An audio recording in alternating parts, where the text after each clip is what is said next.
নমস্কাৰ বন্ধুসকল, খান learning YouTube চেনেলটোত আপোনালোকক স্বাগতম জনাইছোঁ। লগতে যিসকল বন্ধু এই চেনেলটোত নতুনকৈ আহিছে, চেনেলটো ছাবস্ক্ৰাইব কৰি দিব। আজিৰ ভিডিঅ'টোৰ প্ৰথমটো প্ৰশ্ন হৈছে, গুৱাহাটীৰ কোন মন্দিৰ জনাৰ্দন দেৱালয়ৰ ওচৰত অৱস্থিত? উত্তৰ দিয়া আছে শুক্ৰেশ্বৰ মন্দিৰ।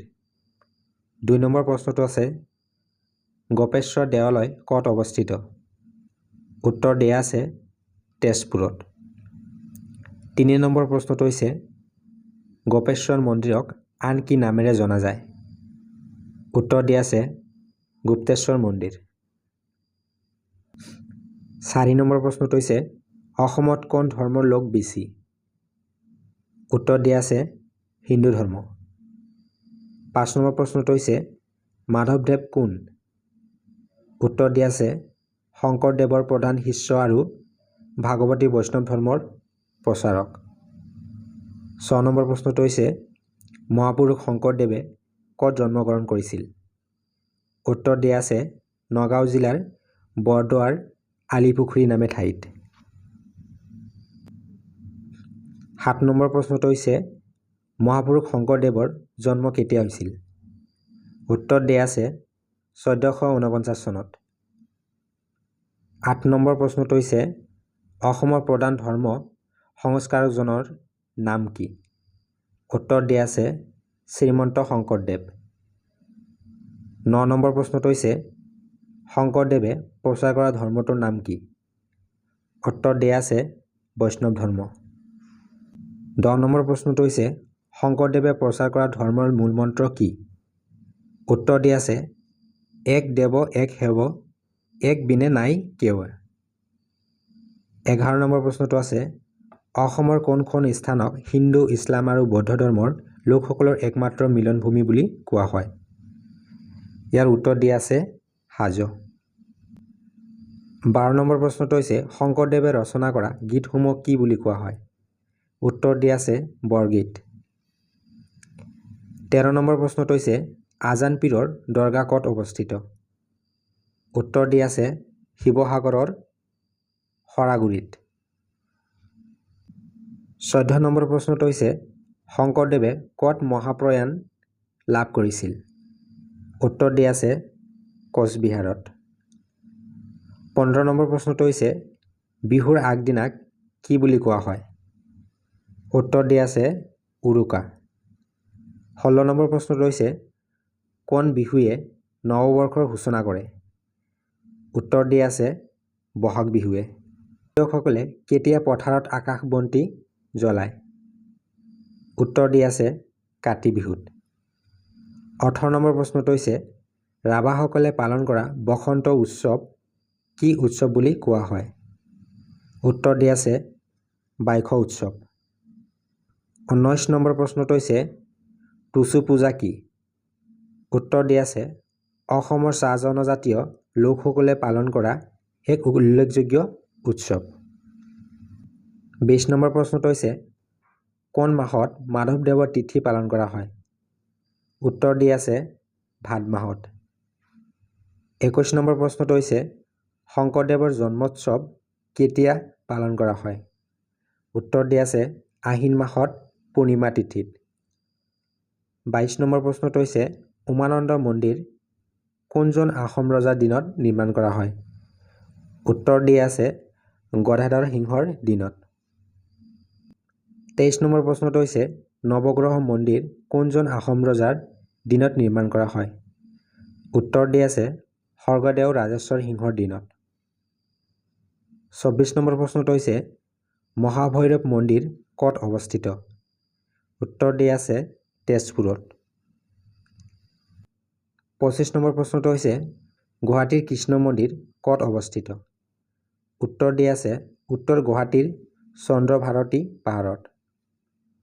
26 নম্বৰ প্ৰশ্নটো হৈছে, ৰংকাৰ কোন জনগোষ্ঠীৰ উৎসৱ? উত্তৰ দিয়া আছে কাৰ্বি জনগোষ্ঠীৰ। 27 নম্বৰ প্ৰশ্নটো হৈছে, কামাখ্যা দেৱীৰ মন্দিৰত তান্ত্ৰিক শক্তিৰ ধৰ্মীয় আনুষ্ঠানিকভাৱে পালন কৰা অদ্বিতীয় উৎসৱটো কি? উত্তৰ দিয়া আছে অম্বুবাচী মেলা। 28 নম্বৰ প্ৰশ্নটো হৈছে, অসমৰ জাতীয় উৎসৱ কি? উত্তৰ দিয়া আছে বিহু। 29 নম্বৰ প্ৰশ্নটো হৈছে অসমীয়া মানুহে কোন জন্তু বাটত দেখিলে যাত্ৰা মংগলময় হয় বুলি বিশ্বাস কৰে? উত্তৰ দিয়া আছে হাতী। 30 নম্বৰ প্ৰশ্নটো হৈছে অসমত সামাজিক আৰু ধৰ্মীয় আন্দোলনৰ গুৰি ধৰোঁতা মুছলমান সাধু পুৰুষজনৰ নাম কি? উত্তৰ দিয়া আছে আজান পীৰ। 31 নম্বৰ প্ৰশ্নটো হৈছে তাঁতশালত বোৱা অসমীয়া সংস্কৃতিৰ প্ৰতীক কি? উত্তৰ দিয়া আছে গামোচা।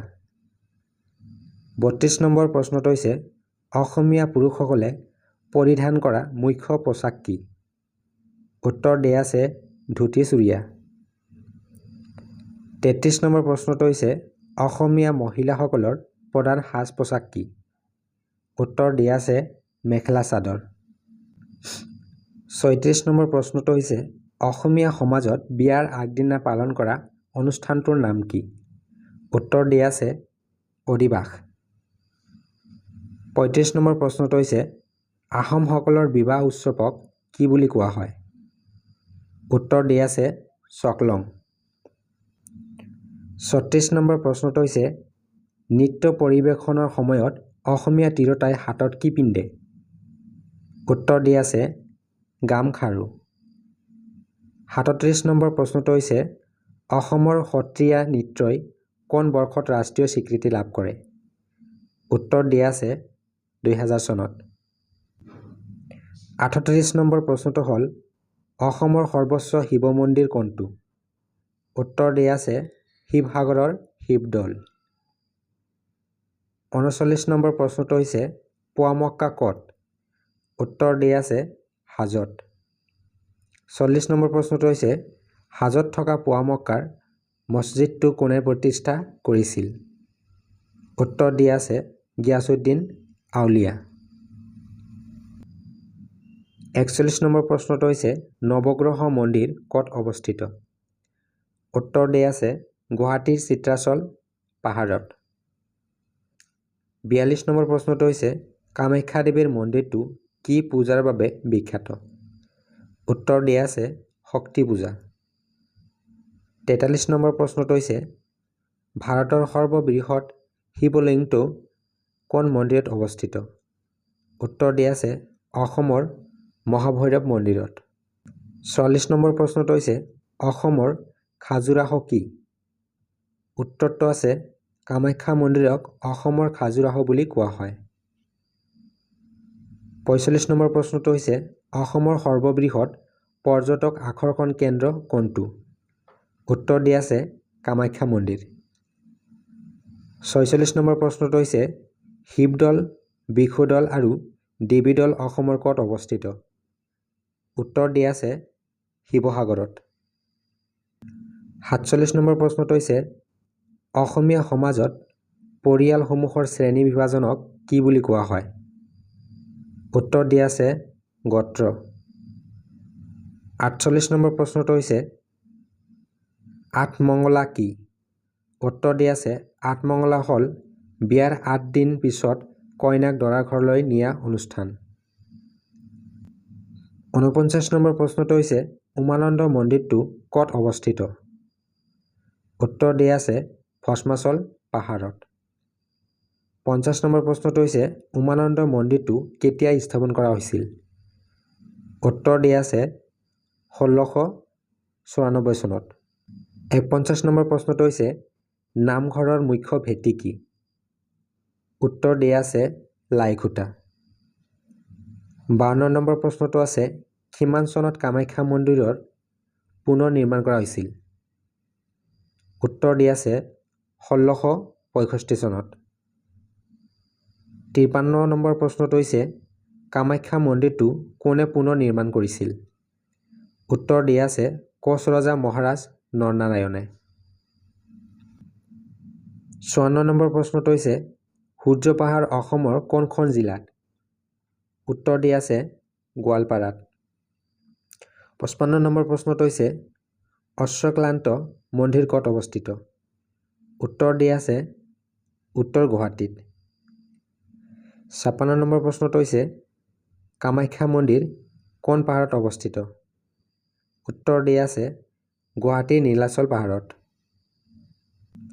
57 নম্বৰ প্ৰশ্নটো হৈছে কামাখ্যা মন্দিৰৰ সন্মুখ ভাগত থকা পুখুৰীটোৰ নাম কি? উত্তৰ দিয়া আছে সৌভাগ্য কুণ্ড। 58 নম্বৰ প্ৰশ্নটো হৈছে অসমৰ ক'ত পঞ্চপীৰৰ দৰগাহ অৱস্থিত? উত্তৰ দিয়া আছে ধুবুৰীত। 59 নম্বৰ প্ৰশ্নটো হৈছে গুৱাহাটীত নিৰ্মিত ভগৱান বেংকটেশ্বৰ মন্দিৰটোৰ নাম কি? উত্তৰ দিয়া আছে তিৰুপতি বালাজী মন্দিৰ। 60 নম্বৰ প্ৰশ্নটো হৈছে নামঘৰৰ তিনিটা অংশ কি কি? উত্তৰ দিয়া আছে পদূলি, হলঘৰ আৰু মণিকূট। 61 নম্বৰ প্ৰশ্নটো হৈছে উৰ্বশী কুণ্ডত কোন মন্দিৰ অৱস্থিত? উত্তৰ দিয়া আছে উমানন্দ মন্দিৰ। 62 নম্বৰ প্ৰশ্নটো হৈছে তাম্ৰেশ্বৰ মন্দিৰটো ক'ত অৱস্থিত? উত্তৰ দিয়া আছে শদিয়াত।